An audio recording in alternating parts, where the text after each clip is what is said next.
ओम शांति। आज की मुरली का सार। आज की मुरली की डेट है 12/10/2022, 12 अक्टूबर 2022। मीठे बच्चे, तुम्हें रूहानी कमाई में बहुत बहुत ध्यान देना है।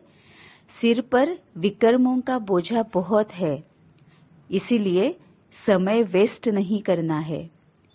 मीठे बच्चे, तुम्हें रूहानी कमाई पे बहुत बहुत ध्यान देना है। अभी बाबा यहाँ पर रूहानी कमाई के बारे में बोल रहा है, जो है ज्ञान के एक एक पॉइंट की धारणा, गुण और शक्तियों की धारणा। धारणा मतलब उसको यूज करना। ज्ञान की एक एक पॉइंट, गुण और शक्तियां, इनको नेचुरल नेचर बनाना, ये आत्मा की रूहानी, ये आत्मा की कमाई है। क्योंकि आज तक हमें बहुत आदत पड़ी है, जन्म जन्म से हम स्थूल धन पर ही फोकस करते आए हैं, स्थूल धन को ही महत्व देते आए हैं, है ना। ये जो वैल्यूज है, काइंडनेस है, जेनरोसिटी है ना, अफेक्शन है, रिस्पेक्टफुल रहना है, ये जो बातें हैं उस पर हमारा ध्यान अब नहीं रहता है, क्योंकि जन्म जन्म से हम सभी को पैसों में तोलते आए हैं, है ना। जिसके पास ज्यादा धन होगा, स्थूल संपत्ति, धन संपत्ति ज्यादा होगी, उस पर हमारा ज्यादा ध्यान रहता आया है। लेकिन अब बाबा बोलता है कि ये जो स्थूल धन है वो विनाशी है। इस जन्म में होगा, जरूरी नहीं अगले जन्म में वो आपके पास होगा ही, है ना। क्योंकि जब हमारे पास स्थूल धन आता है तो उसके साथ साथ अहंकार भी आ जाता है ना, रूडनेस भी आ जाता है, ठगी करना आ जाता है, जलन की भावना आ जाता है, स्वार्थ भाव आ जाता है। मतलब जैसे ही स्थूल धन हमारे पास बढ़ते जाता है, वैसे सभी विकार, कमी, कमजोरियां, अवगुण धीरे धीरे धीरे हम में बसते जाते हैं, है ना। और जैसे ही स्थूल धन ज्यादा जमा होना शुरू हो जाता है, रूहानी धन जो है वो कम होता गया हमारा। तभी बाबा कहता है कि अब तुम्हें स्थूल धन पर ज्यादा ध्यान नहीं देना है ना। जितना तुम्हारे लिए दाल रोटी की जरूरत होगी, उसकी जिम्मेवारी मेरी है। अगर तुम खुद को मेरे ऊपर सरेंडर कर दो, खुद को तुम अगर मुझ पर बलि चढ़ा दो, जो कुछ भी तुम्हारा है वो तुम, मन बुद्धि जो है तुम्हारे ऊपर, जो जिम्मेवारी है वो तुम मेरे ऊपर सरेंडर कर दो। मतलब मुझे पूछकर अगर तुम करते रहो कि इस वक्त, इस क्षण मुझे क्या करना है, अगर जिनके साथ भी मैं रह रही हूँ, जिनके साथ मैं काम कर रही हूँ, जिनके साथ मैं व्यवहार में आती हूँ, उस हर एक के साथ किस तरह से कर्म में आना है, वो हर कदम अगर तुम मुझे पूछकर उठाओ तो तुम्हारे दाल रोटी की जिम्मेवारी मेरी है। तो तुम स्थूल धन की चिंता मत करो, अब तुम रूहानी कमाई पर ध्यान दो, क्योंकि ये रूहानी कमाई है, वही तुम्हें इन सभी विकारों से, कमी कमजोरियों से, अवगुणों से बचाएगी। तुम सुख शांति से रह सकते हो। स्वार्थ भाव नहीं, ठगी नहीं, जलन की भावना नहीं, अहंकार नहीं, है ना। तो उस वजह से दुख और अशांति से तुम छूट जाओगे, और ये एक ही उपाय है दुख और अशांति से छूटने का। तो तुम्हें रूहानी कमाई में बहुत बहुत ध्यान देना है। सिर पर विकर्मों का बोझा बहुत है, इसीलिए समय वेस्ट नहीं करना है, क्योंकि हम जन्म जन्म से बहुत ज्यादा विकर्म करते आए हैं। विकर्मों का बहुत बोझा हम पर है।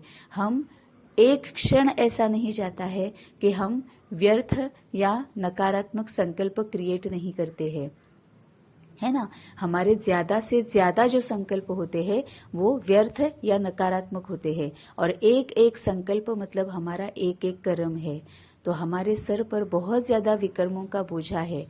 तो समय वेस्ट नहीं करना है, क्योंकि ये अगर जल्दी से हम खत्म नहीं करेंगे, जितनी जल्दी हम संपूर्ण और कर्मातीत बनेंगे, उतना जल्दी हमें पद चूज करने का चांस मिलेगा, है ना। जो समय रहते जो अपने आप को कर्मातीत और संपूर्ण करेंगे। तो कर्मातीत मतलब क्या है, ये सभी विकर्मों के खाते जो हमने बनाए हैं उसको खत्म करना है। एक के साथ भी कोई खाता बचे नहीं, है ना। और जैसे जैसे हम संपूर्ण बनते जाते हैं, मतलब संस्कारों को यूज करेंगे, गुणों को, शक्तियों को यूज करेंगे, ज्ञान की एक एक पॉइंट को यूज करेंगे, उसको हमारा नेचुरल नेचर बनाएंगे, तभी हम इन विकर्मों के खाते जो बढ़ रहे हैं, बढ़ने वाले खातों को बंद कर देंगे। और जो पहले वाले हैं उसके लिए विधियां जो बाबा ने बताई है, उसके लिए हम पुरुषार्थ करते ही है ना। उसके लिए हम फॉरगिवनेस प्रैक्टिस, मनसा सेवा, सकाश सेवा, योगदान, ये हम करते हैं। तो समय वेस्ट नहीं करना है, क्योंकि समय रहते हमें संपूर्ण और कर्मातीत बनकर बाबा के साथ जाना है, बाबा के पास जाना है। तभी हम अगले कल्प के लिए अच्छा पद चूज कर सकते हैं, अच्छा रोल हमें मिल सकता है। प्रश्न है, जिन बच्चों का ध्यान रूहानी कमाई में होगा उनकी निशानी क्या होगी? जिन बच्चों का ध्यान रूहानी कमाई में होगा उनकी निशानी क्या होगी? उत्तर है, वह कभी भी झरमुई झंगमुई में अपना समय बर्बाद नहीं करेंगे। शरीर निर्वाह करते हुए भी रूहानी कमाई में समय लगाएंगे। सुबह उठकर बहुत बहुत प्यार से बाप को याद करेंगे। याद से आत्मा उड़ती रहेगी। वह बाप समान रहम दिल बन अपने ऊपर और सर्व के ऊपर रहम करेंगे, सबको बाप का परिचय देंगे। जिन बच्चों का रूहानी कमाई में ध्यान होगा उनकी निशानी क्या होगी? वह कभी भी झरमुई झंगमुई में अपना समय बर्बाद नहीं करेंगे। मतलब हम क्या करते हैं, आज तक हमें कई जन्मों से आदत पड़ी हुई है, जो कुछ भी देखते हैं, पढ़ते हैं, सुनते हैं, किसी के साथ बात करते हैं, है ना, तो हम उनकी गलतियां निकालते हैं, है ना, या अपनी कमी कमजोरियां, अवगुण और विकारों को ही यूज करते हैं, और हम गलत संकल्प या निगेटिव संकल्प क्रिएट करते रहते हैं। वो कैसे दिखते हैं, कैसे बोलते हैं, कैसा काम करते हैं, उनका स्वभाव कैसे है, कैसे होना चाहिए, कैसे नहीं होना चाहिए, है ना, वो किस तरह से गलत है, उन्हें किस तरह से करना चाहिए ताकि वो सही रास्ते पर आ जाए, इस तरह से हम बहुत गलत संकल्प करते हैं। जो भी हमारे सामने आत्मा आती है ना, अगर हम सेल्फ चेकिंग करें तो एक भी आत्मा के लिए हम पूरी तरह से इस तरह से संकल्प नहीं करते कि हाँ वो आत्मा बिल्कुल सही है ना। हर एक आत्मा में आज तक हम कोई ना कोई गलती निकालते आए हैं, उसके ऊपर मनन चिंतन करते आए हैं, उसके ऊपर बाकियों के साथ बात करते आए हैं। मतलब हम मनसा से भी झरमुई झंगमुई कर रहे हैं, वाचा से भी झरमुई झंगमुई कर रहे हैं, कर्मणा से भी कर रहे हैं। अगर कोई हमारा बहुत प्यारा है, उसका अगर किसी के साथ झगड़ा हो जाता है जिसके साथ हमारी बहुत अच्छी बनती है, लेकिन हमारा जो प्यारा है उसका जिसके साथ झगड़ा हुआ है उसके साथ हम भी गलत संकल्प क्रिएट करते हैं। फोन पर जब हम अपने फ्रेंड्स के साथ, रिलेटिव्स के साथ, नेबर्स के साथ फोन पर भी अगर हम बात कर रहे हैं ना, तो किसी के बहन की ननंद या पता नहीं किसी के फलाने की फलानी, उसके बारे में जब फोन पर हम किसी से सुनते हैं तो हम उनके प्रति भी गलत संकल्प भी क्रिएट करते हैं, गलत वाचा में भी आते हैं, है ना। तो हम बहुत ज्यादा झरमुई झंगमुई में रह रहे थे आज तक।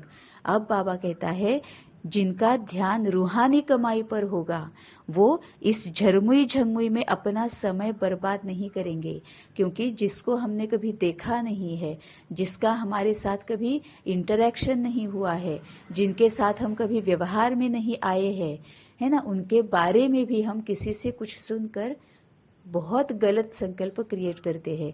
तो हम ये कार्मिक अकाउंट क्रिएट कर रहे हैं। टेलीविजन पर या फिर सोशल नेटवर्किंग, जो सोशल मीडिया जो है उसके ऊपर भी हम पूरी सृष्टि में क्या चल रहा है वो अब हमें दिखाई देता है, सुनाई देता है ना, पढ़ने में भी आता है। और जिनको कभी हमने देखा नहीं है, सुना, उनके साथ इंटरेक्शन में नहीं आते हैं, ना आने वाले हैं, उनके प्रति भी पॉलिटिशियंस है ना, या फिर बिजनेसमैन है, गवर्नमेंट एम्प्लॉयज है, गवर्नमेंट ऑफिशियल्स, कई सारे ऐसे हैं ना जिनके प्रति हम गलत संकल्प करते हैं। तो ये हम अपने कर्मों का, विकर्मों का बोझा बढ़ाते ही चले जा रहे हैं, है ना। अब बाढ़ आती है, बाढ़ में कई सारे घर उद्ध्वस्त हो जाते हैं, या कई सारी प्राणी या जो मनुष्य आत्माएं हैं उन्हें बहुत ज़्यादा तकलीफ होती है, तो हम शुरू हो जाते हैं कि कौन गलत है, कौन सही है, क्या है।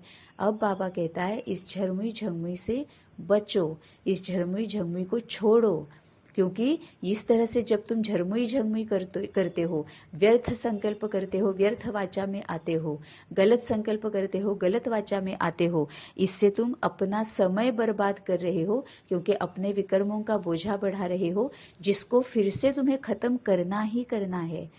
तो उतना तुम लेट कर रहे हो अपने आप को कर्मातीत और संपूर्ण बनाने के लिए, है ना। फिर क्या करना चाहिए वो आगे बाबा ने बताया है।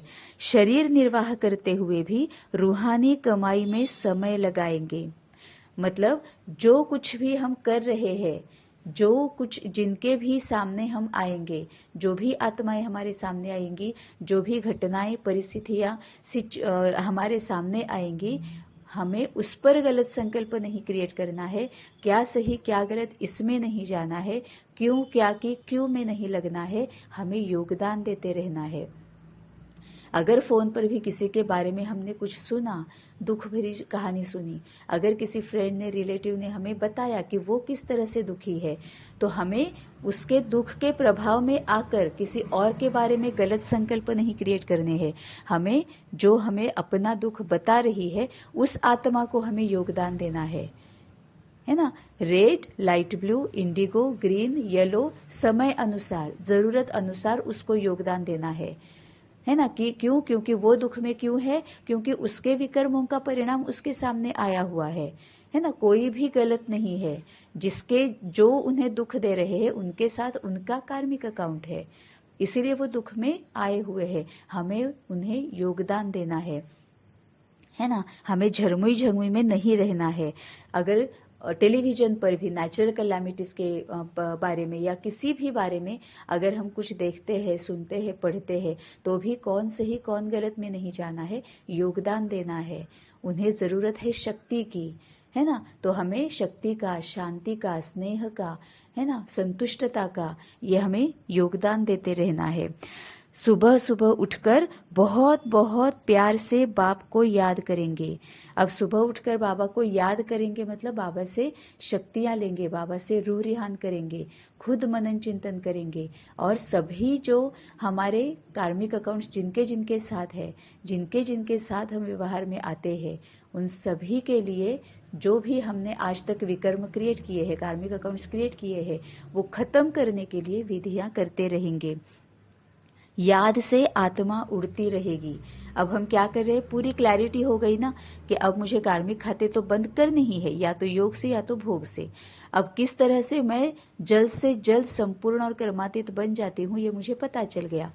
और उसका बेस क्या है, बाबा से जुड़े रहना, बाबा की याद में रहना, कंबाइंड स्वरूप में रहना। तो हम लाइट फील करते हैं, है ना, हल्का महसूस करते हैं कि अब किसी के भी प्रति कोई मुझे कंप्लेंट नहीं है, कोई गिला शिकवा नहीं, कोई शिकायत नहीं, कोई भी गलत नहीं है। हर कोई अपना अपना पार्ट प्ले कर रहा है, और मुझे बस सबको शक्तियां, योगदान, सकाश, मनसा सेवा करते रहना है। तो कितना लाइटनेस फील हम करते हैं, हम तो आत्मा उड़ती रहती है ना। मतलब हम बोझ में नहीं रहते हैं। वह बाप समान रहम दिल बन अपने ऊपर और सर्व के ऊपर रहम करेंगे। सबसे पहले तो अपने ऊपर रहम करना है, क्योंकि जब हम इस तरह से झरमुई झंगमुई में जाते हैं ना, तो उसके परिणाम स्वरूप आज नहीं तो कल हमारे सामने ही दुख दर्द आने वाले हैं। चिंता, परेशानी, भय, हलचल, ये हमारे ही सामने आने वाले हैं, क्योंकि झरमुई झंगमुई मतलब हम व्यर्थ और नकारात्मकता में जा रहे हैं, और वो विकार, कमी, कमजोरियां, अवगुण है, मतलब हम विकर्म कर रहे हैं, मतलब हमारे सामने दुख और अशांति, भय, चिंता, हलचल, परेशानी यही आने वाली है।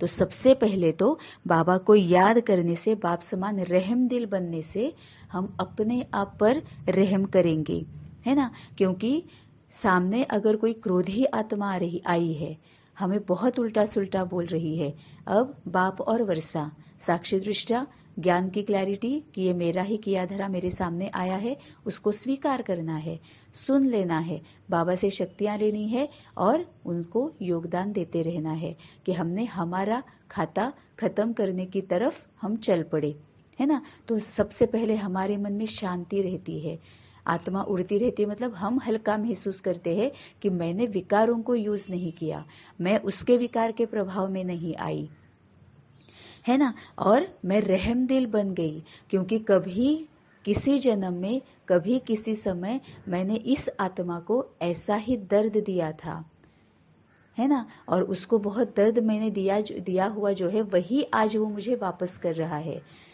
ना। तो उसको मैंने दर्द दिया है, ये रहम की भावना है। तो मैं क्या कर रही हूँ, रहम दिल बनकर अब मैं उसको शांति दे रही हूँ, स्नेह दे रही हूँ, है ना। शक्तियां, सहन करने की शक्ति और स्वीकार करने की, अपने अपने विकारों का सामना करने की शक्ति मैं उसको दे रही हूँ। तो मैं रहम दिल बनकर सबसे पहले अपने ऊपर भी रहम कर रही हूँ, क्योंकि मैं कार्मिक खाते को बंद करने लग पड़ी हूँ, और मैं उस औरों के ऊपर भी रहम कर रही हूँ, है ना। क्योंकि उनको मैं, जो क्रोध है या फिर अहंकार है या जो भी उनके विकार है, उसमें से बाहर निकलने के लिए उन्हें मैं शक्तियां, शांति, स्नेह, ये सब मैं योगदान उन्हें दे रही हूँ। मतलब उन्हें भी मैं विकारों से मुक्त होने के लिए सहयोग दे रही हूँ।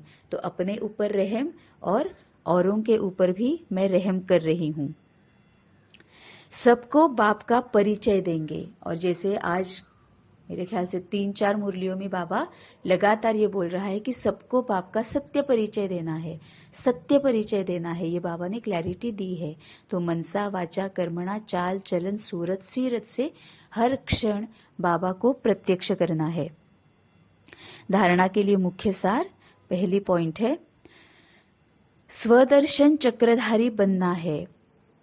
हम ब्राह्मण चोटी है, ईश्वरीय संप्रदाय है, इस नशे में रहना है। स्वदर्शन चक्रधारी बनना है। स्वदर्शन चक्रधारी बनना बहुत जरूरी इसीलिए है क्योंकि जब हम स्व का दर्शन करते हैं, आत्मा का दर्शन करते हैं, तो हमें पता चलता है कि हमें कौन कौन से विकार है, कमी कमजोरियां हैं, अवगुण है ना। वो जब हमें पता चलता है, हम उसको ढूंढ निकालते हैं, तो उसके अनुसार हम अपने आप में शक्तियां भरकर उन विकारों पर, कमी कमजोरियों पर, अवगुणों पर जीत पा सकते हैं, है ना। मतलब ही उन्हें भस्मीभूत करना है, उन्हें भूल जाना है, डिलीट कर देना है और संस्कारों को, गुणों को, शक्तियों को यूज करना है। इसीलिए स्वदर्शन चक्रधारी बनना है, निरंतर स्वदर्शन चक्र घुमाते रहना है। इतना सा भी कुछ दुख फील हो रहा है, भय लग रहा है, हलचल में आ रही हूं, अशांत हो रही हूं, तुरंत स्वदर्शन चक्र घुमाना है और फाइंड आउट करना है कि मुझ में कौन सी शक्ति कमी है, मुझ में कौन सा गुण कमी है, क्या मुझे ज्ञान की क्लैरिटी है, ये ढूंढ निकालना है और उसके ऊपर काम करना है। हम ब्राह्मण चोटी है, ईश्वरीय संप्रदाय के हैं, इस नशे में रहना है। ब्राह्मण चोटी है, बाबा इसको डायमंड एज बोलता है, डायमंड युग बोलता है ना। क्यों? क्योंकि इस वक्त हम त्रिकालदर्शी है, हम त्रिनेत्री है, हम सभी पास्ट, प्रेजेंट, फ्यूचर, अपने भी और सृष्टि के पास्ट, प्रेजेंट, फ्यूचर को हम जानते हैं, है ना। ड्रामा को हम जानते हैं, दुख में और अशांति में हम क्यों है ये हम जानते हैं, सुख शांति में रहने के लिए क्या करना चाहिए ये हम जानते हैं, है ना। तो हम सब कुछ हम देख सकते हैं, हमें ज्ञान भी है और हम शक्तियां भी भर रहे हैं, हमें विकारों का भी पता है, हमें संस्कारों का भी पता है ना। हम ईश्वरीय संप्रदाय के हैं, ईश्वरीय संप्रदाय के मतलब हम देवी देवता बनने वाले हैं, लेकिन फिर भी जब हम देवी देवता बन जाएंगे, है ना, मतलब हम अगले कल्प में आएंगे, तब हमें ज्ञान नहीं होगा, है ना। हमें बाबा का ज्ञान नहीं होगा कि ये विकार है, ये संस्कार है, मुझे संस्कारों को यूज करना है, विकारों को यूज करूंगी तो विकर्म हो जाएंगे, दुख अशांति में आऊंगी, संस्कारों को यूज करूंगी तो श्रेष्ठ और समर्थ कर्म ही होंगे, फिर मेरा भविष्य सुंदर होगा। ये ज्ञान हमें वहां पर नहीं है। हमारा नेचुरल नेचर वहां पर है कि हम संस्कारों को ही यूज कर रहे हैं, गुण शक्तियों को ही यूज कर रहे हैं, है ना। लेकिन इस वक्त हमें ज्ञान भी है, मतलब पूरी तरह से हम त्रिनेत्री है, हम त्रिकालदर्शी है। इसलिए बाबा कहता है कि ये ब्राह्मण चोटी है और ईश्वरीय संप्रदाय के हम ईश्वरीय संप्रदाय के हैं, इस नशे में रहना है। और ईश्वरीय चोटी मतलब हम बाबा के साथ जुड़े हुए हैं। सबसे इंपॉर्टेंट बात, ब्राह्मण जन्म में, संगम युग में जब हम बाबा के पास आते हैं, ब्राह्मण बन जाते हैं, तो सबसे ब्यूटीफुल और इम्पॉर्टेंट बात तो यही है ना कि हम बाबा को जानते हैं, पहचानते हैं, बाबा के साथ रहते हैं, बाबा के साथ बात करते हैं, निरंतर हम बाबा के साथ रहते हैं। सोना, उठना, जगना, खाना, पीना, जो कुछ भी है वो बाबा के साथ हम करते हैं, है ना। ये जो एक डायमंड चांस है ना, वो हम जब देवी देवता बन जाएंगे तब भी नहीं रहेगा, मतलब अगले कल्प में जब आएंगे तब भी नहीं रहेगा। दूसरा पॉइंट है, अपना समय बाप की याद में सफल करना है, रूहानी सर्विस में बिजी रहना है, बाप पर पूरा पूरा बलिहार जाना है। बाबा की याद में रहना है, रूहानी सर्विस में बिजी रहना है, मतलब फिर से वही जो बाबा ने ऊपर कहा है कि कुछ भी देखेंगे, पढ़ेंगे, सुनेंगे, किसी के साथ बात करेंगे तो निरंतर योगदान ही देते रहना है। झरमुई झंगमुई में, क्या क्यों के क्यों में, गलत सही इसमें आना नहीं है। हमें योगदान ही देते रहना है, बाप पर पूरा पूरा बलिहार जाना है, मतलब बाबा से पूछकर ही हर कदम, देह का भी कदम और मन का भी कदम वो उठाना है। मन का कदम मतलब संकल्प, एक एक संकल्प बाबा से पूछ कर ही उठाना है। बाप पर पूरा पूरा बलिहार जाना है, बाबा से पूछ कर ही किया, बाबा ने कहा और हमने किया। वरदान है, एक रस स्थिति के आसन पर मन बुद्धि को बिठाने वाले सच्चे तपस्वी भव। एक रस स्थिति के आसन पर मन बुद्धि को बिठाने वाले सच्चे तपस्वी भव। तपस्वी सदा आसनधारी होते हैं, वे कोई ना कोई आसन पर बैठकर तपस्या करते हैं। आप तपस्वी बच्चों का आसन है एक रस स्थिति, फरिश्ता स्थिति।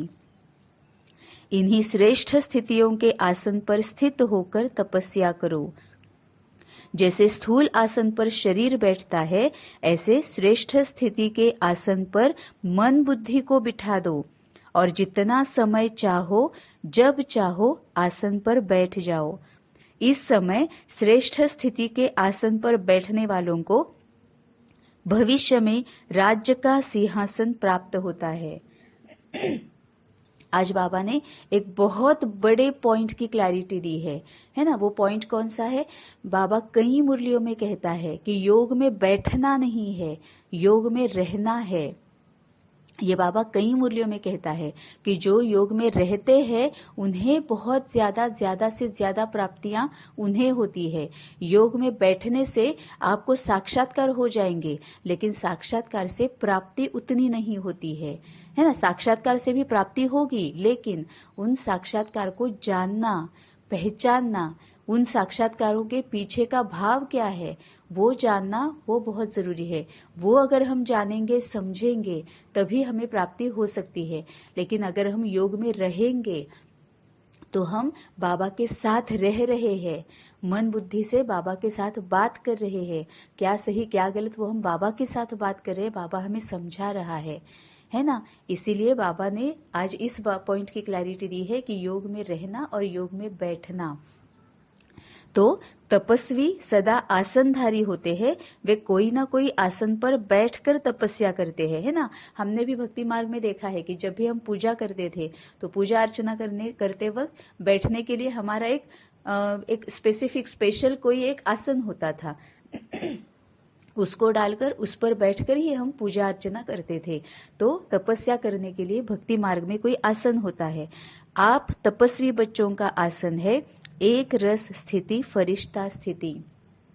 क्योंकि अब हम देह से तपस्या नहीं कर रहे हैं, अब हम हठ योग नहीं कर रहे हैं, अब हम आत्मा से तपस्या कर रहे हैं, आत्मा तपस्या कर रही है ना। अब ये हम राजयोग कर रहे हैं, हठ योग नहीं कर रहे हैं।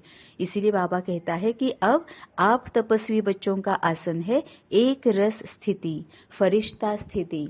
मतलब एक रस स्थिति मतलब एक बाबा, बाबा के साथ जुड़े हुए, और फरिश्ता स्थिति मतलब हल्का रहना, आत्मा स्थिति में रहना, आत्मा के भान में रहना, देही अभिमानी रहना। इन्हीं श्रेष्ठ स्थितियों के आसन पर स्थित होकर तपस्या करो।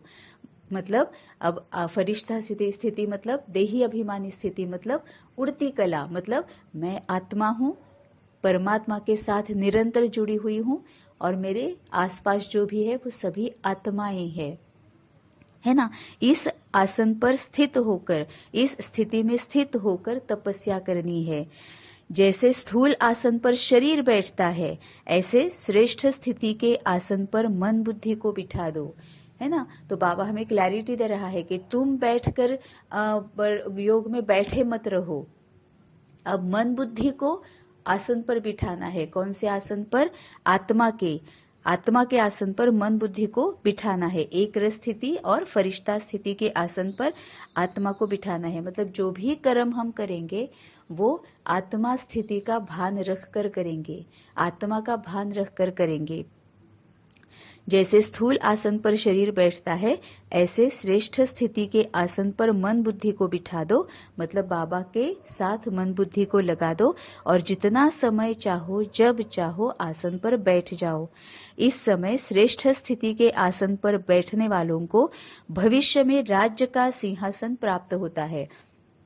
अब ये कैसे होगा? क्योंकि अभी हम अगर श्रेष्ठ स्थिति के आसन पर बैठे हुए हैं, अब श्रेष्ठ स्थिति का आसन मतलब एक रस स्थिति, है ना, और फरिश्ता स्थिति मतलब निरंतर बाबा के साथ जुड़े हुए। इस तरह से अगर हम अभी इस आसन पे हम बैठे रहेंगे, इस स्थिति में स्थित रहेंगे, मतलब ही क्या है? हमारे सभी कर्मेंद्रियों पर, मन बुद्धि सहित सभी कर्मेंद्रियों पर हमारा कंट्रोल है। मतलब ही जैसे कल बाबा ने कहा था, कल या परसों की मुरली में, कि स्वराज्य अधिकार है ना। तो सबसे पहले तो हमें स्वराज्य का अधिकार मिल जाएगा जब हम निरंतर इस स्थिति में, एक रस स्थिति में और फरिश्ता स्थिति में रहेंगे, तो है ना। तो हमारे सभी कर्मेंद्रियों पर, हमारा मन बुद्धि से लेकर सभी कर्मेंद्रियों पर हमारा कंट्रोल, मतलब हम स्वराज्य अधिकार हमने प्राप्त किया है। और कल जैसे बाबा ने कहा था कि स्वराज्य अधिकार प्राप्त हो जाता है तो अपने आप बेहद के वैरागी तुम बन जाते हो, है ना। मतलब किसी से भी कोई भी अपेक्षा नहीं, क्योंकि एक रस स्थिति है, मतलब हम बाबा के साथ जुड़े हुए हैं। मतलब हमें जो कुछ भी चाहिए, है ना, आदर चाहिए, स्नेह चाहिए, सुख चाहिए, आनंद चाहिए, जो भी हमें चाहिए वो हम बाबा से ले रहे हैं। बाबा ने हमारे सामने भंडारा खोलकर रखा हुआ है कि यहाँ से ले लो और तुम ही औरों को देते जाओ।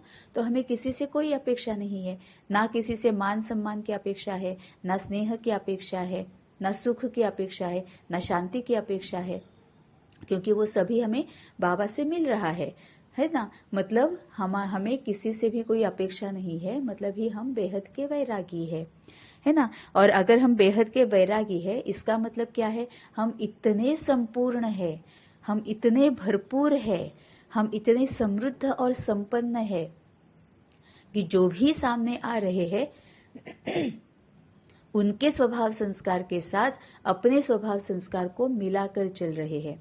मतलब हर एक के प्यारे है, फिर भी सबसे न्यारे है ना। वो विकार में है, हम संस्कारों को यूज कर रहे हैं, वो विकार में है, फिर भी हम उनके विकारों को परख कर हम संस्कारों को यूज करके उन्हें भी शक्तियां दे रहे हैं, है ना। तो हम उन्हें भी सहयोग ही दे रहे हैं, हम उनके साथ भी बहुत सॉफ्टली, बहुत प्यार से बात कर रहे हैं, मनसा वाचा कर्मणा, है ना। तो सबके हम प्यारे हैं, फिर भी सबसे न्यारे है ना। मतलब हर कोई हमसे संतुष्ट है, मतलब हर कोई हमसे प्यार करेगा, करता है, स्नेह करता है ना। तो इस समय श्रेष्ठ स्थिति के आसन पर बैठने वालों को भविष्य में राज्य का सिंहासन प्राप्त होता है।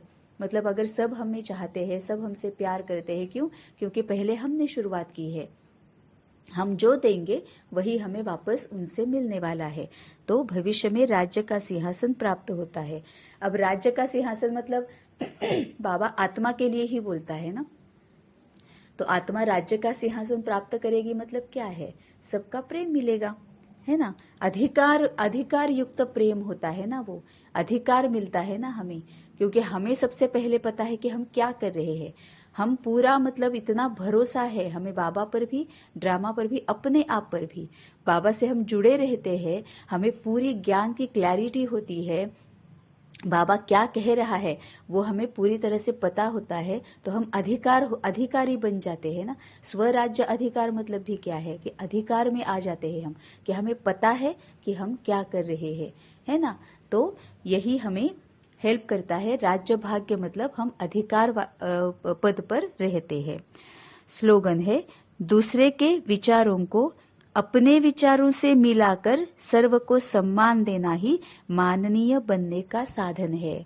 यही बाबा ने ऊपर कहा कि दूसरे के विचारों को अपने विचारों से मिलाकर सर्व को सम्मान देना, मतलब ही बाबा आत्मा के साथ मिलने की बात कर रहा है। सामने वाले के स्वभाव संस्कार के साथ अपने स्वभाव संस्कार मिलाकर चलने की बात कर रहा है। दूसरों के विचार भले वो क्रोधी विचार है ना, कोई बात नहीं, हमें कोई फर्क नहीं पड़ता। क्यों? क्योंकि हम साक्षी दृष्टा होकर देखते हैं। कोई भी सामने आता है, पहले हम बाप और वर्षे को याद करते हैं। तो पहले हम बाबा के पास चले जाते हैं, मतलब हम साक्षी दृष्टा बन गए। वर्षे को याद कर रहे हैं, मतलब ज्ञान और शक्तियां। तो ज्ञान की क्लैरिटी हमें हो गई कि मैंने पीछे जो दिया है वो क्रोध वो मुझे वापस दे रहा है। उसके क्रोध के जो विचार है वो मैंने पहले उसको कभी दिए हुए हैं, अब वो मुझे वापस दे रहा है। अब शक्तियों को यूज करना है। सहन शक्ति, स्वीकार करने की शक्ति, सबसे पहले तो स्वीकार करना है ना। फिर सहन करने की शक्ति, है ना। उसके बाद सहयोग देने की शक्ति, परखने की शक्ति, निर्णय देने की शक्ति, है ना। कि हम परखते हैं ना कि उसमें क्या है, अभी शांति की कमी है, उसमें स्नेह की अभी कमी है, शक्तियों की कमी है। तो हम उसको वो योगदान देते रहते हैं। मतलब उसके विचारों के साथ हमने अपने विचार मिला ही लिए और उसको सम्मान भी दे दिया हमने। उल्टा उस पर क्रोध नहीं किया, हमने स्वीकार करके उसको सहयोग देकर, उसको शक्तियां, शांति और स्नेह का योगदान देकर हमने उसका सम्मान ही किया है ना। तो दूसरे के विचारों को अपने विचारों से मिलाकर सर्व को सम्मान देना ही माननीय बनने का साधन है। अब उनके वो तो संतुष्ट हो ही जाएंगे ना, क्योंकि वो क्रोध कर रहे हैं फिर भी हम शांत है ना। हम उनको प्यार से उनके साथ बात कर रहे हैं, उन्हें समझा रहे हैं, अंदर से योगदान दे रहे हैं, तो वो भी समझ रहे हैं, शांत हो रहे हैं। इंडिगो मतलब क्या है? समझदारी ही बढ़ती है ना। तो हम जब उन्हें इंडिगो देते हैं तो उनकी भी समझदारी बढ़ रही है, वो समझ रहे हैं, है ना। मतलब ही उनके वो हमारे प्रति सम्मान ही देंगे, क्योंकि हमने फिर से उल्टा जाकर क्रोध नहीं किया। तो इस तरह से हर एक विकार के लिए सामने अहंकारी आत्मा आती है, स्वार्थी आत्मा आती है ना, या फिर द्वेष भाव से भरी हुई आत्मा आती है। हमें यही करना है, बाबा के साथ रहना है, उसके विकारों को परखना है। पहले ज्ञान की क्लैरिटी कि मैंने ही उसको ये दिया है, और फिर उसके विकारों को परख कर उसको शक्तियों का योगदान देना है। ओम शांति।